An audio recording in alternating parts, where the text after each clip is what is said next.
بسم الله الرحمن الرحيم. هنعمل مع بعض العشاء. هتقولوا انتوا بتقلنا من العشاء؟ اه والله، طول النهار مش فاضية، بعمل شغل البيت ومش فاضية والله حتى اصور. المقطع اللي انا بصورلكوا ده بالعافية والله، عندي حاجات كتير بشتغل فيها.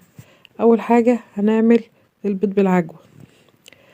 جبت حتة سمنة او زيت او زبدة صفرة وحطيتها على النار، اي دهون اللي انت بتحبيها، بس يا سلام لو سمنة بلدي.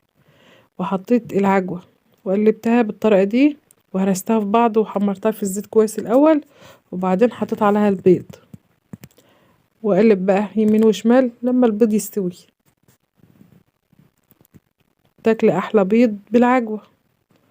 ونكمل بقى بقية العشاء. نعمل ايه تاني معاه؟ شوية مش، حتة حلاوة، قشطة صفرة، مخلل، أي حاجة. خير ربنا موجود والحمد لله. وده بعد العشاء. هنعمل ايه في كل ده؟ نروق المطبخ، نغلي اللبن، اولع اللبن واغلي عليه، اولع اللبن واغليه واروق المطبخ. ودي قشطة من بتاعة حلاوة المولد، انا اللي عاملاها. من وقت للتاني كده كل فترة بعيدة بعمل اي حاجة مسكرة. المسكر مش بعمله كتير، كل فترة بعيدة، لان المسكر مش حلو برضو للصحة. فبحاول اعمله برضو، الاولاد بيطلبوا. وهنا بنتي اللي كانت طالبة القشطة المسكرة دي بتاعت حلاوة المولد. ولما خلصتها برضو المواعين اتكومت كتير. على فكرة القشطة المسكرة دي الطريقة في اخر الفيديو. دلوقتي بعمل المواعين دي. الحلة الضغط بتاعتي، الحلة الضغط ديت مفيدة اوي اوي اللي يسألنا عليها يعني. هتحتاجها في البيت. بتسوي الاكل بسرعة. الستات اللي بيقوموا متأخر زي كده هتفيدهم اوي اوي. مسافة نص ساعة الفراخ بتستوي، اللحمة ساعة. تولع عليها النار وبتعمل صوت، لما تعمل صوت توطي عليها. ده احلى حاجة انا جبتها وراضية عنها. فلوسها حلال، هي كانت بزيادة عن 1000 جنيه، دلوقتي انا جايباها بقالي اكتر من سنة، دلوقتي بقت معدية ال2000 جنيه. بغسلها وعينها، ولما احتاجها تاني اجيبها. بس بحتاجها على طول يعني، ما بتلحقش تتعاني يعني. بعمل فيها حاجات كتير، بعمل فيها اللحمة، الفراخ، اي حاجة مستعجل عليها، حتى الخضار. ممكن تعمل الرز، ممكن تعمل محشي فيها، بتنفع في حاجات كتير قوي. هاتيها مش هتندم عليها، حتى لو ب2000 جنيه مش خسارة فيها. بتوفر لك غاز، بتسوي الأكل بسرعة وتوفر لك غاز. نروق المطبخ بقى مع بعض. دي بقى بقية المواعين العادية بغسلها كده على السريع بالمية السخنة، احنا في الشتاء. دي الحلة التيفال بغسلها مش بالسلكة، بغسلها بالليفة. كنت بوريكم دلوقتي ان انا بعملها بالليفة، سهلة وسريعة كده، مش بتحتاج مجهود. فاتحة المية السخنة طبعا، الجو برد. والله الجو البرد ده الواحد زهق منه بسبب كتر الهدوم. بلبس هدوم كتير قوي وبزهق منها. يعني دلوقتي مش عارفة حتى اشمر، هدومي بتتبل. والله لابسة فلنتان صوف. بغسل المواعين كده في الجو البرد ده. المفروض الستات تاخد اجازة من المطبخ في الجو البرد ده، بس هنعمل ايه يعني، لابد. بعمل حلويات وبطبخ وبعمل كل حاجة عادي، ومولعة اللبن دلوقتي وانا بغسل المواعين. كله كده على السريع. الستات كلهم كده قاعدين في المطبخ اكتر ما بيقعدوا في اي حتة تانية.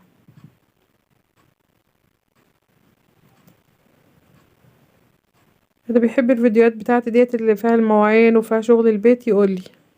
وما تنسيش اللايك، واللي ما اشتركش في القناة يشترك. بحب اغسل الكوبايات في الاول،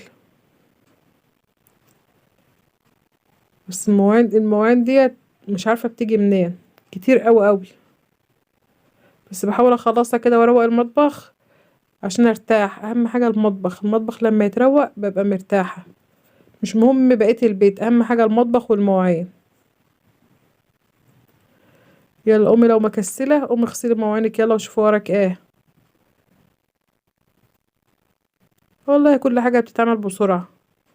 نشطي نفسك كده وقومي.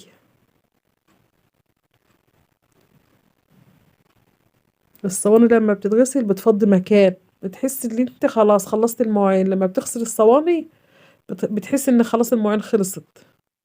المواعين بتاعتي بتبقى كلها صواني اساسا. كل ما نجيب طبقين نحط عليهم صينية، كل ما نجيب طبقين نحط تحتهم صينية. خلصت المواعين اهوت او قربت اخلصها، وهنشوف هنعمل ايه بقى تاني. دي القشطة اللي قلتلكوا عليها، القشطة بتاعت حلاوة المولد. جوز هند اللي على اليمين، كوبايتين سكر، ومعلقتين جيلي،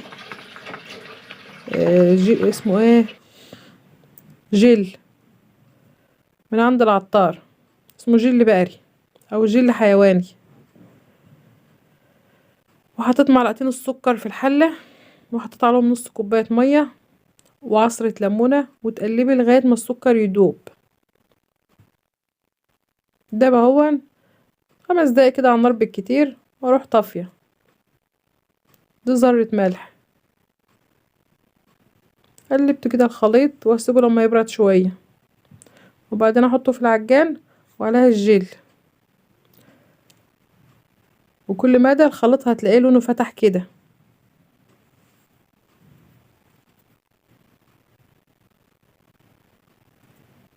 واجهز الصينية عقبال ما العجان يخلص. لو ما عندكيش عجان او مضرب كهربائي كده، ما ينفعش تعمل الوصفة دي. انا فتحه خالص وخلصت تقريبا. هقفل عليها دلوقتي. قفلت عليها وحطيتها في الصينية. لما بردت شوية قطعتها وحطيتها في جوز هند، حطيت تحتها